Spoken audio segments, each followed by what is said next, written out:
This is Roger Elliott, otherwise known as the Mystery Man, welcoming you to another storytelling session. Next Wednesday, October 31st, is Halloween. But here at the House of Mystery, we're celebrating Halloween today.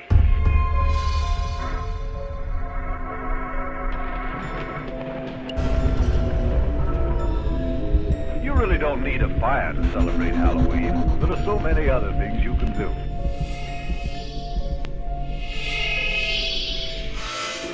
Wilbur tried hard to hold back his tears. He hadn't meant to forget Halloween. He hadn't meant to fall asleep.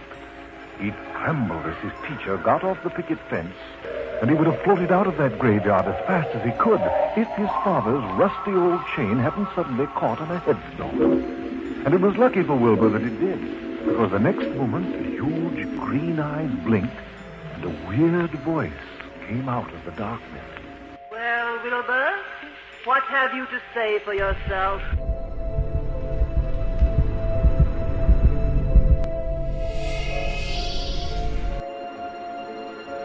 So if you do meet Wilbur, be kind to him and let him haunt you, won't you?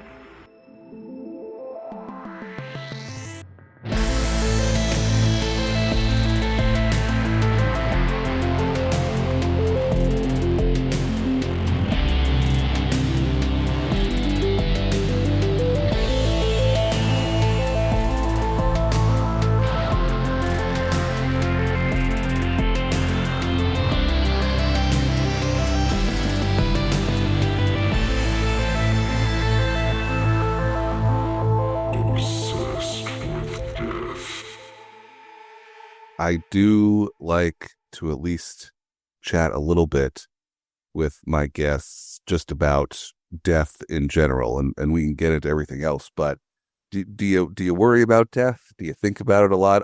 Obviously, I think with a little bit of the writing that you do, it's obviously something that comes up in your work. Do you think about it? Do you worry about it? How do you feel about death just in general? I do think about it, and it does swirl around in my brain, and I'm not thrilled about it. That's fair.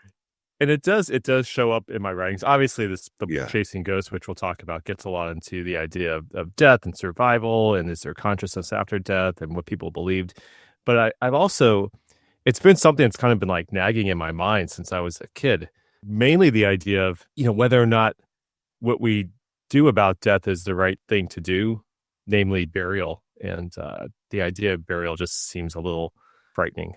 The idea that you're put into a box, lowered into the ground, and that's it. This may have come from the movie The Serpent and the Rainbow, to be honest, when the guy was like dead, thought to be dead but not dead, and could witness everything around him. I think that kind of really stuck with me. Sure. So, it just raised the question like, oh my God, what if it is wrong and we have this consciousness that's retained, or we can't escape and we're just spending eternity in darkness and the horror that would be. I wrote a book. I mentioned this to you in our emails, but I wrote a book called The Embalmed Head of Oliver Cromwell, a memoir. Yes. Which follows the real adventures of Oliver Cromwell's embalmed head for 300 years across England from 1661 to 1960. And through that, because I'm telling the story through the head's perspective, he kind of gets into the idea that he's able to observe the world around him and is actually relieved to have escaped, been exhumed from Westminster Abbey and can kind of witness the world around him. Of course, he can't impact it, but it kind of gets into, I was able to explore that theme through that book. Sure. Yeah, I think being buried alive is obviously terrifying. I do remember, I don't remember who I spoke to exactly, but I remember having a conversation about this, and their thought processes was to request having a cell phone buried with them, just in case. Like, what if I wake up? At least I'll have a phone. I could try and call somebody. Yeah, it's the modern day, right? It's Saved by the Bell, right? Like they used to, because premature burial was a big problem, a few centuries back. And they would have that. They'd have a thing where you could pull it and the bell would ring, with the, sextant. That's where the term Saved by the Bell comes from. Yeah. Yeah. And they had other kinds of caskets that were built too. There was some, I wrote about this on my site, weirdhistorian.com. There was another inventor who created a casket. They even had like a little spot to store snacks, some food. Really? Yeah. Like all these different little some death snacks. Things. Yeah, because even if you signal somebody, you might have to wait a while. So Sure. it'd be good to have some snacks ready for you. So a lot of thoughts gone into this, and ways to help those who might not quite, not be quite dead yet. Sure. Yeah. I mean, I guess especially when it was happening more often, I mean, it was a smart thing to do, but I do love the idea of trying to come up with what snacks you would want to bring in case Yeah. you were prematurely buried. Right. What are your death snacks? I actually just wrote another story for Weird Historian about, this was a case I found in Diary of a Resurrectionist. There was a guy who was buried prematurely, was dug up by resurrectionists, and didn't come to until he was at the anatomy table in the lecture. They put him into when he woke up. God, nightmare. Yeah. For everyone, but too, right? But what a relief, right? Sure. Yeah, I'm thinking more of a nightmare in the sense that, like, you got him on the table and then he just wakes up. I mean. Yeah. Oops. Yeah, it's really wild, how often it seems like that was going on. I would imagine less now. Obviously, with technology, we could really know you're actually dead. Yeah, I think we've gotten better. But yeah, I mean, look, obviously, we still bring people back to life all the time, and I mean, just that in general is still so crazy to me that people can, actually die, and then we could bring them back. I've done an episode on near death and all of that, and just that entire subject is mind blowing at times.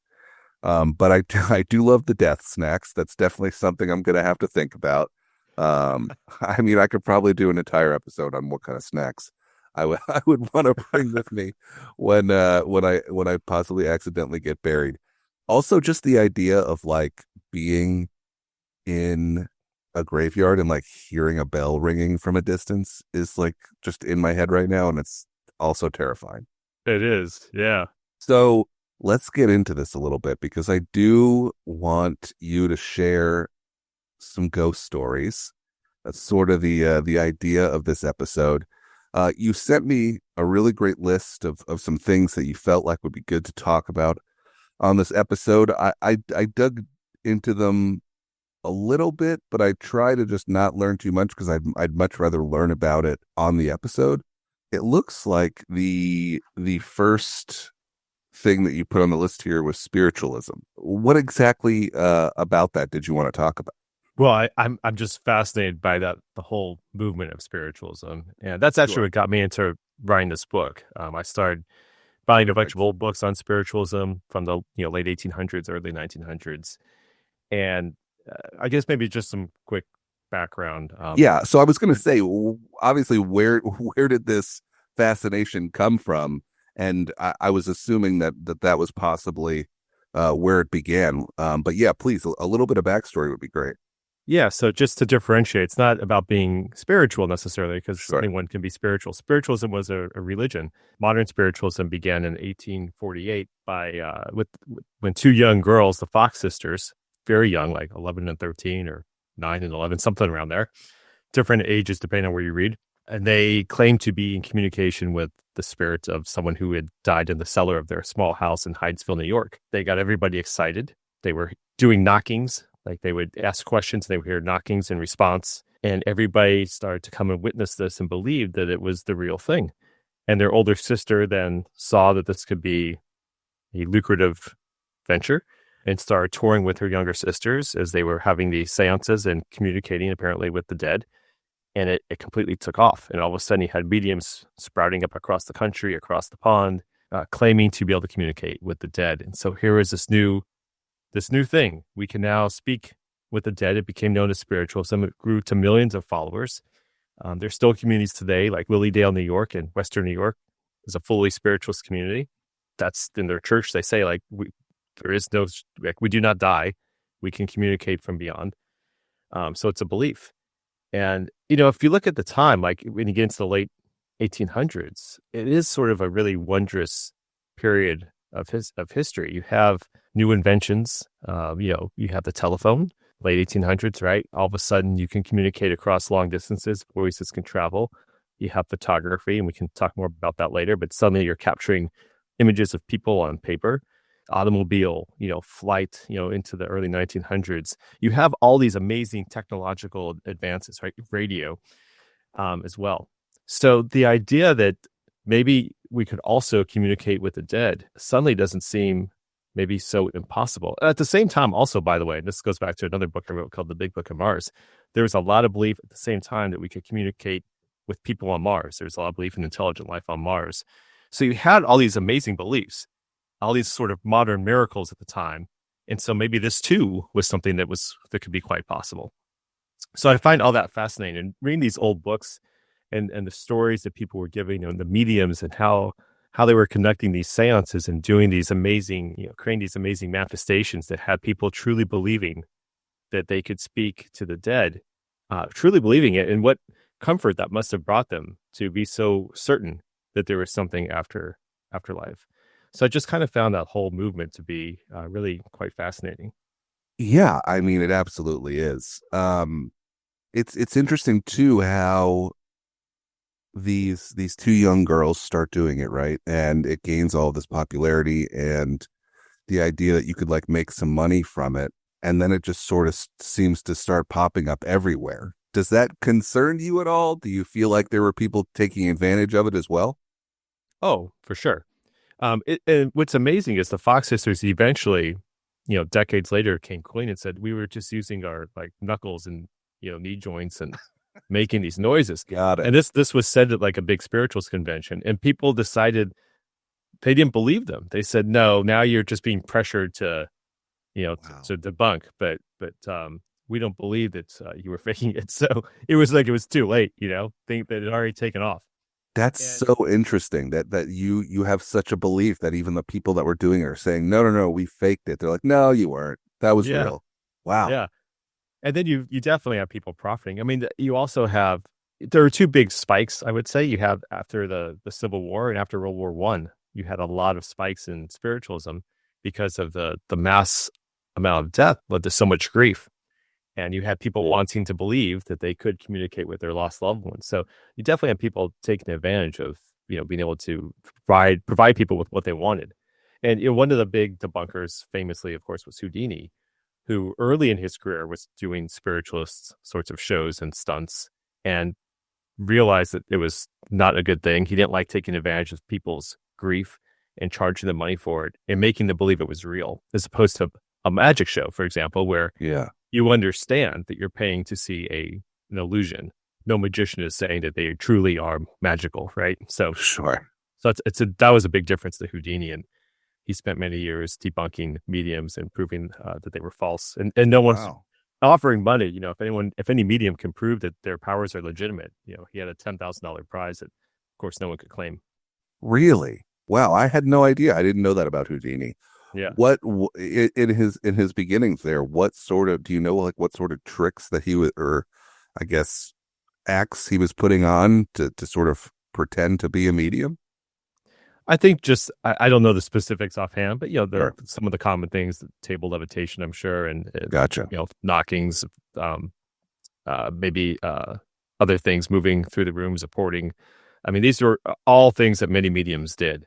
Yeah. And one thing that I find really fascinating about that, just along the lines of, talking about magicians.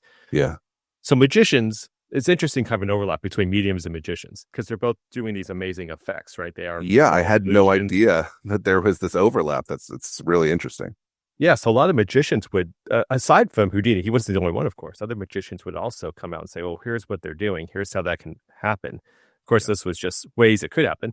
Who knows? Maybe some of the spiritualists were legitimate and they were doing something that, I'm not one to say that everything is fake. But what's amazing is that the magicians, that you would be an apprentice to learn from magicians, right? Like you would study and you would grow your skills and fine tune and develop and evolve different tricks and so forth, right? But mediums were oftentimes women. And at the time, late 1800s, early 1900s, there weren't a lot of job opportunities for women. They were mostly at home. They had few opportunities, little power within, the communities.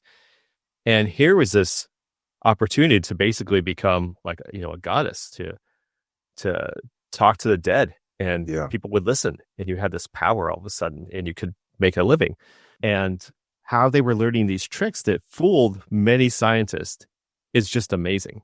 They could learn to levitate these tables, move things across rooms, create these voices, all sorts of amazing stunts manifesting the presence of these ghosts. And it's just remarkable to me that they could learn and perfect these skills without learning from a magician, or like learning secrets passed down. They somehow figured these things out. Yeah, I know. I feel like it's almost ridiculous to say, but at the same time, it's like, we obviously have it so easy now. It's like you just watch a YouTube video on how to do anything. You could Google it's so easy to learn now. And back then, these people were like creating these incredible acts, basically by, I would assume, maybe you someone else that learned to do it before you, or you just sort of figure it out yourself.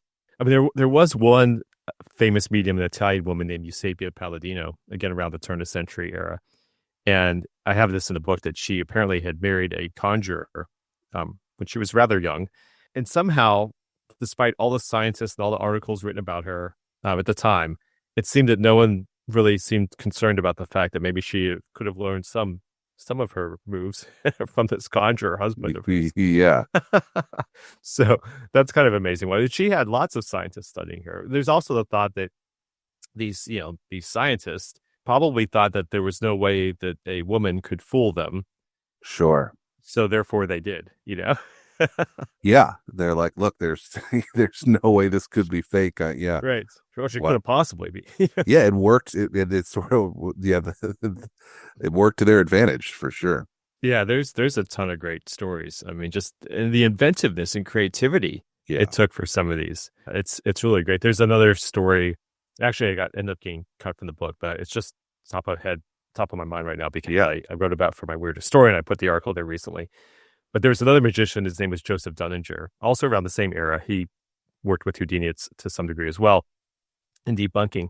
And there was a woman who would go into a cabinet, a spare cabinet. We can talk more about that with Davenport Brothers, which I also emailed you about. Yeah. And she would go into the cabinet. She'd be examined, like there's nothing on her, kind of like nothing up my sleeve sort of thing, but for her full body, right? Wow. Yeah. Nothing anywhere. And then from within the spare cabinet, these different animals would come out, would like crawl out of the spare cabinet as if they had ordered from beyond the veil or something, right? Yeah. And so Joseph Dunninger is watching this show, and people would come up from the audience to inspect the cabinet to make sure, like, oh, we need a volunteer, inspect it. Everything looks good. Everything looks great. Okay, good.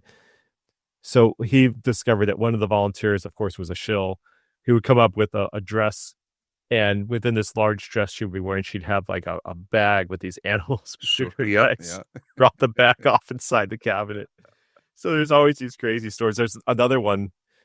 There was like a woman who would create music from within the spare cabinet. All these instruments around the room, within the cabinet would play, all kinds of amazing music.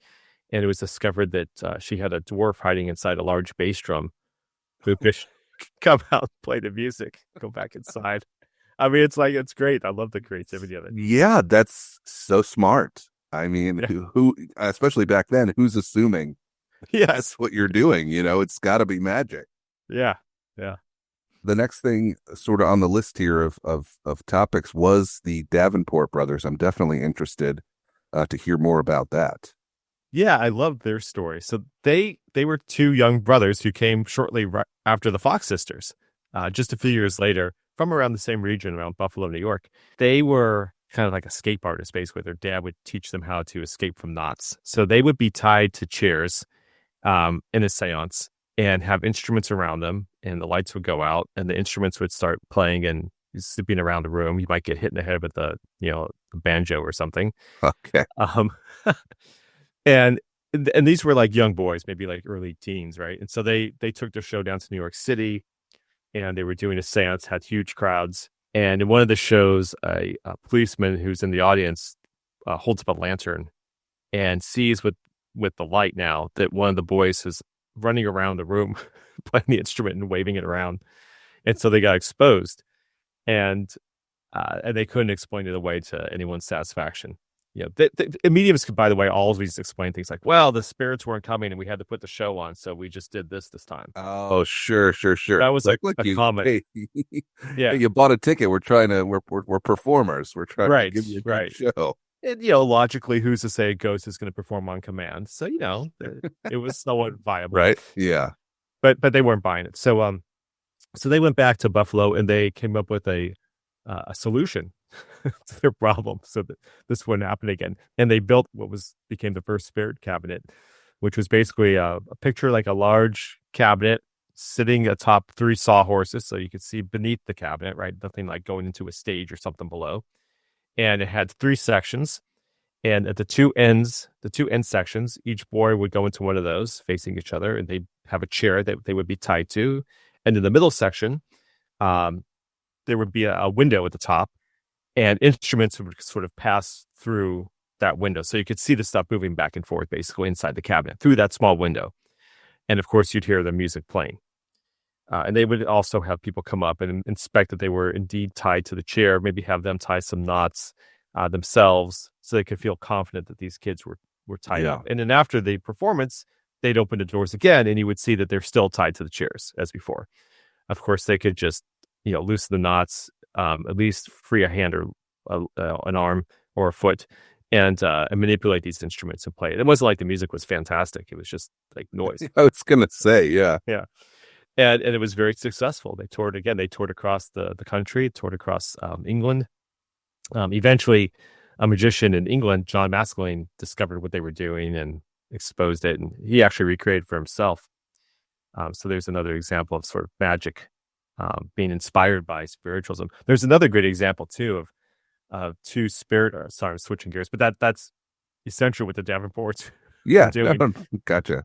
There were 2 sisters called the Bang sisters who would do what was called precipitated paintings, which was paintings that would appear right before you on a canvas, allegedly by a spirit. And so someone would pay for one of these paintings and they'd come and watch, and the 2 mediums would hold the canvas with their arms and have a bucket of paint with all the colors mixed in. And you would watch this painting appear like right before you. And the paintings were beautiful, like really good paintings. And to this day, some of them hang at Lilydale in New York. You can see them. And I saw them. They're remarkable. And a magician named David Abbott had heard about this and was trying to figure out, like, well, what are they doing? How is this possible?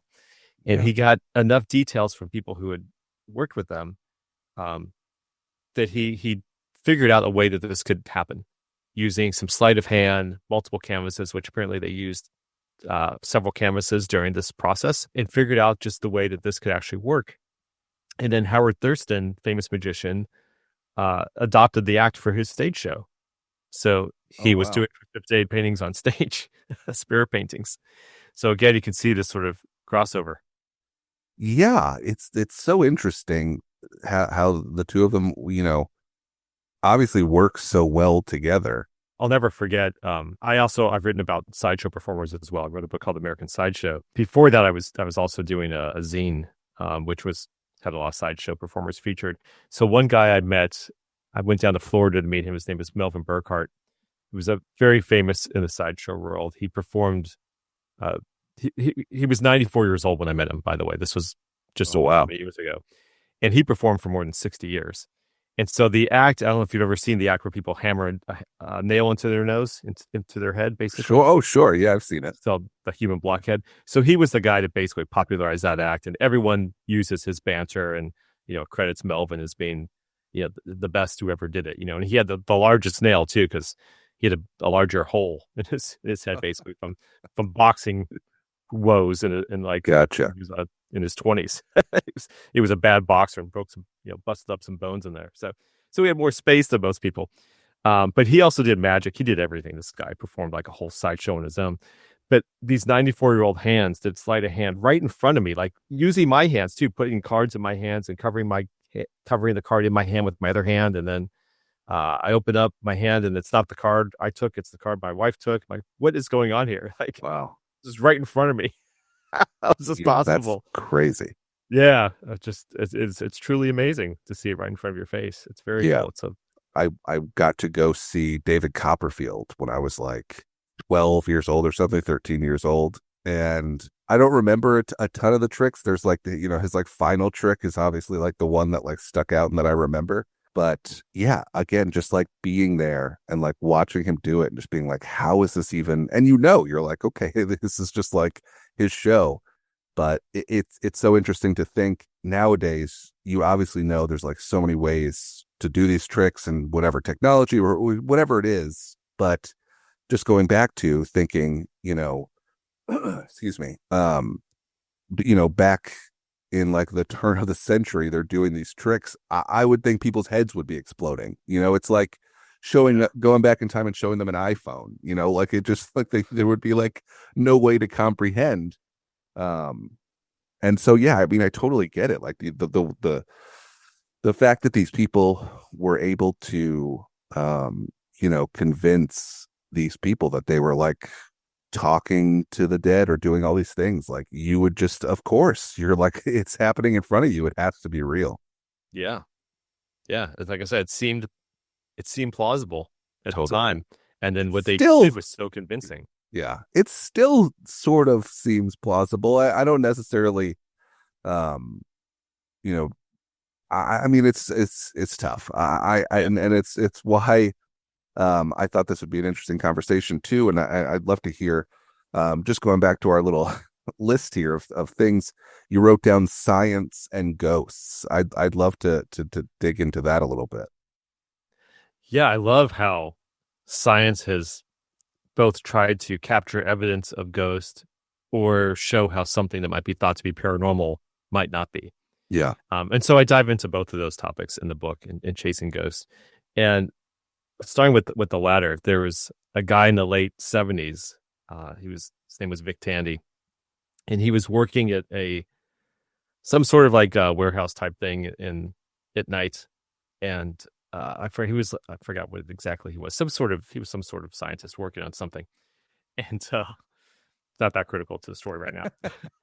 Yeah, he's doing scientific experiments. I got it. Smart guy. Yeah. So he also happened to be a fencer. And so we had a fencing match like the next day or something. So we had his fence foil with him that night because he was going to sort of, I guess, polish it up or do whatever you have to do to have it prepped in time. Yeah. And so he noticed, and so first of all, he'd heard that this warehouse place that he was working in had been haunted and that people were seeing like shadowy figures and such. And so he's like, okay, well, he hadn't seen anything. But he does notice that his foil is vibrating unexpectedly that evening. He's like, why is this vibrating? There's no breeze. You know what I mean? Like, why is it suddenly vibrating? I haven't moved, I haven't touched it. Sure. And yet it's moving slightly. And so he does some sort of experimenting, and he discovers that there's a 18.9 hertz frequency going through that's coming from like some industrial fan that was in this warehouse. And he discovers that this 18.9 frequency is called infrasound, and it causes these weird it creates these weird effects on the human mind and physically, like it makes the eyeballs vibrate. Not that you would feel it, but it would do it just enough that it would actually cause you to see shadowy figures from your periphery vision. It causes fear, like just mentally, it makes you afraid. Oh, wow. It has all these weird effects. And in fact, infrasound has been used in horror movies to make them more scary. Like it's just a thing that you don't perceive it, but it's affecting your body. And so out of curiosity, then he starts to experiment in different places that are believed to be haunted. Like he goes to a 14th century haunted cellar of a cathedral. And, down in and that sounds like a place that, that sounds haunted somewhere in the countryside. That seems like a good place to go look. Yeah, a cellar, like bet there's ghosts there. And of course there are plenty of stories. And he discovers that he does detect an 18.9 hertz frequency of infrasound, also in narrow hallways. So these places that are typically thought to be, places that are haunted, people have experiences, he's discovering infrasound. And he says like, hey, this might be explaining some stuff. I'm not saying this explains everything, but he did say this might explain some things. And so that I found fascinating. There's another story of a haunted house in the early 1900s. This couple or family had moved in, and they were all having these weird experiences, all this sort of haunted house tropes, seeing shadowy figures, hearing noises, hearing voices, feeling like someone's behind you, hearing noise, tappings and knockings, everything you would expect in a haunted house, right? Yeah. And so they started asking around, and a relative says like, "Oh, have you checked the carbon monoxide levels?" Sure. And they also had like gas lamps at that time, Yeah. on electricity. So it turned out that that there was a carbon monoxide level going through the house. That wasn't enough to kill them, obviously. Yeah. But it was enough to affect their brains to have these experiences. And when they fixed it, it all went away. Like, oh, wow. That's interesting. That is so interesting. Because sure, it's like, again, it doesn't explain every sort of experience that people are having, but you would have to assume that, yeah, there's people probably inhaling things that they're unaware of. That could absolutely be causing these things. Well, it just reminds us of how amazing the human brain is and how much we still don't know about it. And so what exactly is going on? And again, not to say that this doesn't mean things are possible. So another example in the 80s, there's a professor in Canada. His name is Dr. Michael Persinger, and he was doing experiments. He called it the God helmet. And he would have this helmet he would put on people. They'd go into a dark room, have complete sensory deprivation, blindfold, it's completely quiet, put this helmet on. And he would send through this helmet pulses of electromagnetic fields, kind of dial up the duration and intensity of these EMFs into the temporal lobe. And as he did that, people would they'd report different experiences. Some people said they saw God, hence the name the God helmet. Some people said they saw aliens, experienced aliens. Really? And people also said they experienced ghosts. And so here's another experiment that seemed to indicate that somehow electromagnetic fields can affect our perceptions around us and will, make us think of certain things around us, or are we seeing something that's not really there? So that was an interesting experiment. But again, not to say it explains everything. I talked to one of the people I interviewed a lot of different parapsychologists, paranormal investigators for the book. One of them was John Kruth, the executive director of the Rhine Research Center. And the way he put it was, acknowledging that this experiment happened, but also that it doesn't prove that everything is not real in terms of paranormal events. Sure. He said, just because I can make you, I might be butchering this quote a little bit, but experience the taste of a lemon doesn't mean that you've never actually tasted a real lemon. So, we can make you artificially create an experience for you, but it doesn't mean that you haven't actually had one for real as well, which was good perspective on it. That's like the way I want to lean in these things, right? Is like, okay, you're saying, yeah, you wouldn't have experienced this stuff without this God helmet, but what if that stuff is all there? You just can't experience it without the helmet, right? That's sort of the fun way to look at it, right? Is like, oh no, all of that stuff exists. We just don't have the ability to like see it or like experience it without changing our environment a little bit. Yeah, I mean, it could be. It could. It could be. It could not be. Well, we'll never know for sure. I mean, that's kind of what I find fascinating. Is no one can positively say these things exist or don't. We just don't have concrete proof either way, which I find fascinating. I love the mystery that leaves us with. It makes things more interesting to me. But like one other story I have in the book from another paranormal investigator named Lloyd Auerbach, who's been investigating for decades. Brilliant guy. And he told me a personal experience he had where he had a good friend of his who was an author, an aviation expert, very smart guy. When he had passed away, and Lloyd said that he was driving to the airport, I think in Portland, Oregon, West Coast. And he had a relatively new car, so there's no like weird smells in the car. And all of a sudden he smells this distinct cigar smoke smell, which he said was the kind of cigar smoke that his friend would smell. Like he would smoke cigars, and this was the smell of his cigars. Yeah, sure. He said it was very distinctive. And he thought, this is so weird. Like, this is Martin's cigar smoke. Like, what's going on? Is this him coming back? Is this some sort of sign that he's trying to, communicate with me? And so he gets to the airport and he gets a call from a friend of his who's on West Coast. And the guy brings up the same experience, that he was just in the air flying. He was a pilot and he smelled the same cigar smoke. And this was 10 minutes after Lloyd had smelled it. And then he says that the pilot had called another friend of his, and that friend had also had the same experience in 10 minutes of the two of them. So Wow. 3 separate occasions within a half an hour of these guys smelling a distinct cigar smoke scent that they both swore was the same as their friend who had just passed away would have smoked. Wow. And so that's like, okay, well, I don't think EMFs explain that, or infrasound, like how does that? Absolutely. Yeah. How do you account for that? And I don't know. And they don't know, but that certainly leaves open the idea that, well, maybe there's different ways. And the idea of how ghosts manifest to people, again, thought is, it's probably not like you see in movies and on TV where there's like some kind of thing that's in front of you.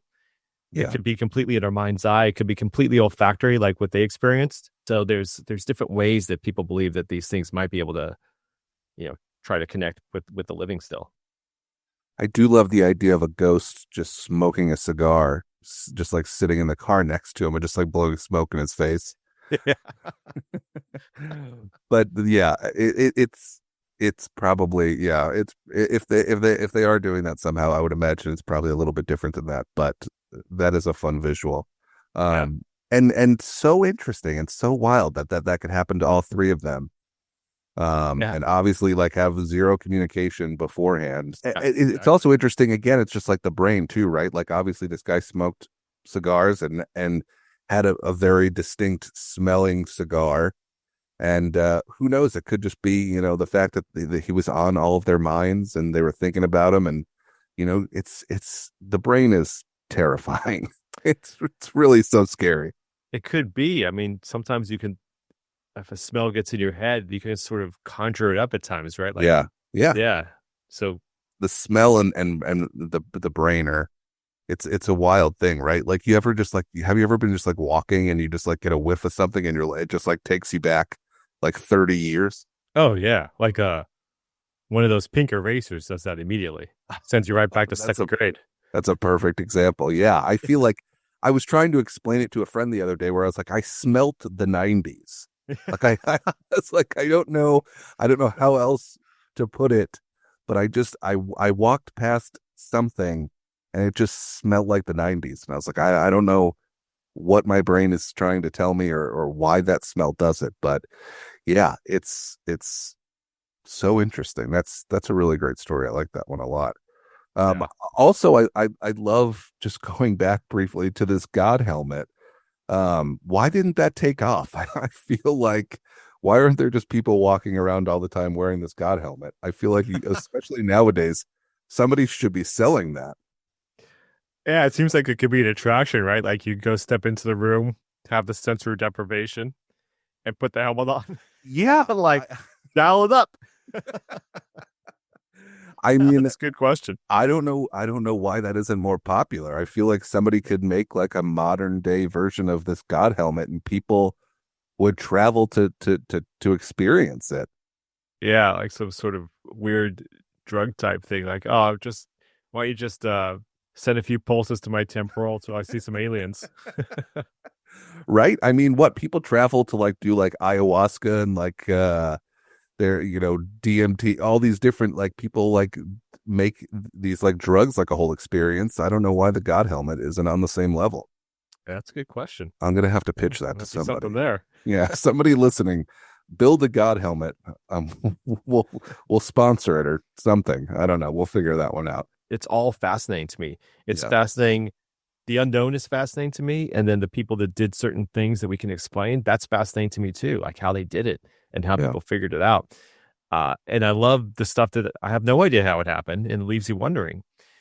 And for me, like ultimately, even though I haven't had my own experience, I think the people who have, kind of like I said about the people who believed in spiritualism, there must be a real comfort level to having had an experience. Like if I saw a ghost, most people think of ghosts as scary, right? Like that's a horror movie trope.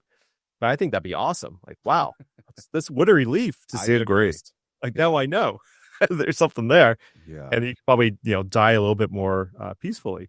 knowing that maybe you're not just nothing after that.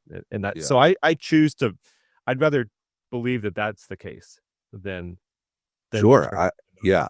I mean, I feel like I've seen all these stories where people have like these near death experiences, right? And it's like, yeah, and then there's just zero fear in their eyes after that. Like you're like a different person. I do go back and forth on that too. Like I get concerned with, again, just like how powerful the brain is, and like these people that are like seeing these things and having these experiences and seeing people, specifically, people from their past or whatever it is, whether it's happening, it's actually happening, or their brains just, calming them down in this traumatic situation. I think both are fine by me. Not that I want to have a near-death experience, because that is, of course, terrifying as well, but the look that these people have in their eyes, there's just zero fear. There's just this confidence that they're like, nope, I know what happens now. I'm not worried about it. And they just sort of get to live their life sort of like carefree. I mean, I started this podcast because I do have this anxiety about death. I do worry about it. The one thing that really, sticks out to me is just how terrifyingly powerful our brain is, and how much we don't understand, and the potential. It's just, I feel like there's so much that we don't understand at all, and we just won't get. It's very true. And how much of it is, things affecting us, and how much of it could be that, like, well, maybe things like, is telepathy something that's possible if you tap into another section of the brain that we don't understand? Yeah. Like, there are all these possibilities that we just don't know about yet. And I think the study of them is fascinating. The potential is fascinating. And like I said, the mystery, Yeah. I think and what more can we learn? Yeah, I definitely think and I don't know, I feel like I've heard this fact, a million times, and I never know like what the actual percentage is, but from what I've heard, apparently we don't use much of our brain, right? There's like, there's like a very small percentage that we're actually even using. Yeah. That right there is just like, well, of course, there's all this like brain power that's being untapped. Right. Why wouldn't we be trying to like tap into that and see like what else is possible? And maybe we can do all of these other things. We just haven't figured out yet. Human beings are incredibly new, like we have not been around that long.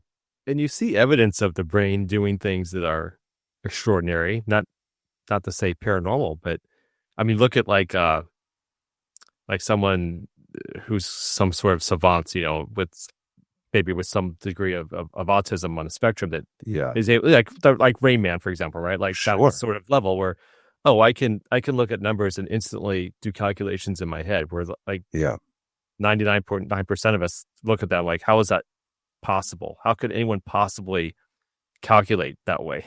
Right. So that's a great point. Yeah. There's an example of the brain doing something totally extraordinary that only a few people ever have been able to tap into somehow. Like they're wired somehow a little bit differently. Yeah. So, who knows?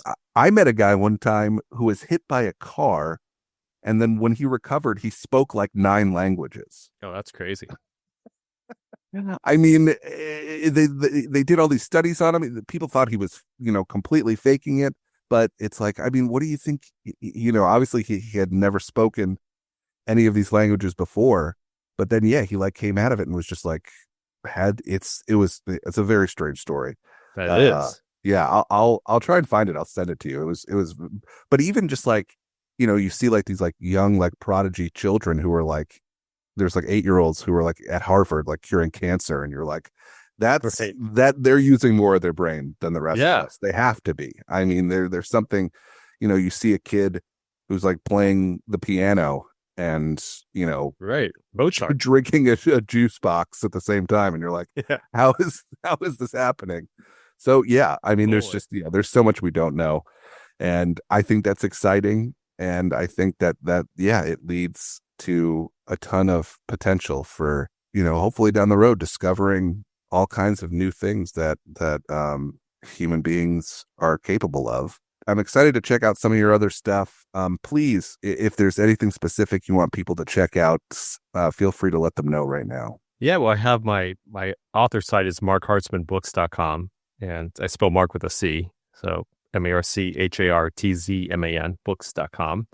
I have a site called weirdhistorian.com. You'll see lots of fun, weird stuff there, ranging from different topics. I also do another thing on the side called Curious Publications. And I've been republishing old public domain books, mostly about the topics that we've been discussing. So spiritualism and death and other weird things. That's curiouspublications.com. So you can find me on Instagram, on Twitter.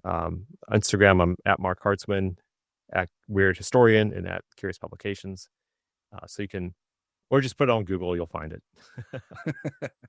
That's always the easiest, right? Just Google me. All the things will show up. Yeah. And you could, put my name in with Chasing Ghosts. It's available everywhere: Amazon, Barnes and Noble, most bookstores. So hopefully you'll enjoy that. Very cool. Mark, thank you so much for coming on the podcast. I really do appreciate it. This is a really fun chat. You might be able to tell us how Halloween started. I tried to look it up in the encyclopedia last night, but I couldn't find very much about it. It just said that Halloween was originally called All Souls Day. That's right. And then it became All Saints' Day, and finally, All Hallows' Day. A hallow, you see, is a saint. The word Halloween was originally Hallow-even, meaning the eve or night of All Hallows' Day, when people worshipped the sun because it gave heat and life and made things grow out of the ground. But then along about the middle of October each year, the sun lost some of its heat and the living things in the ground began to wither and die. And the superstitious people of the day believed that ghosts and goblins and witches were making this happen. And so they locked themselves in their houses until these supposedly lost souls, the ghosts and goblins, withered the grass and the leaves and then returned to the shades of darkness for another year. They didn't know much about the changes of seasons, and they blamed the evil spirits for bringing winter. In fact, that's one of the reasons we celebrate May Day on the 1st of May every year. It's the day when the good spirits supposedly come out and start things growing again. Well, of course, we know that it's the heat of the sun that really starts things growing, but centuries ago they didn't. And so now, all over the world, All Hallows Day and Halloween are celebrated in pretty much the same way. Yeah, I see why. Well, do you know why everyone cuts faces and pumpkins and puts candles in them? Does that mean anything? And it's something?